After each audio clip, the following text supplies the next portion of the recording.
এই প্রক্রিয়া যখন চালু হবে 10 বছরে সিনারি পাল্টে যাবে ইনশাআল্লাহ। কে কতদিন দেশ পরিচালনা করবে আল্লাহ নির্ধারণ করবেন।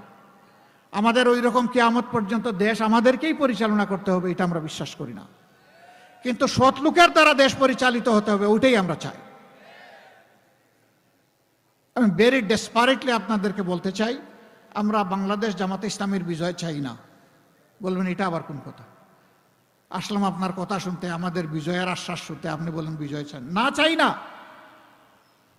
আমরা 18 কোটি মানুষের বিজয় চাই। 18 কোটি মানুষের বিজয় হলে আমরা কি কেউ বাদ পড়ব? আমরা কোনো দল, গোষ্ঠী, পরিবারতান্ত্রিক বিজয় আর আমরা দেখতে চাই না।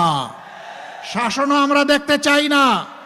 আমাদের দেশবাসী মুখিয়ে আছে নতুন বাংলাদেশ, নতুন ব্যবস্থাপনা দেখার জন্য। ইনশাআল্লাহ আল্লাহর দরবারে দোয়া করতে থাকুন, সেজদায় পড়ে, আগামী 13 তারিখ যেন হয় নতুন বাংলাদেশের জন্ম। বলবে এই বাংলাদেশ কি এখনকার চাইতে বড় হবে না ছোট হবে? না, এই বাংলাদেশই থাকবে, কিন্তু তার চরিত্র পাল্টে যাবে ইনশাআল্লাহ। এটি হবে জনকল্যাণমূলক বাংলাদেশ। এটি কোনো দল ব্যক্তিকে সন্তুষ্ট করার জন্য হবে না, বরঞ্চ জনগণকে তাদের পাশে থেকে সেবা দেওয়ার জন্য হবে।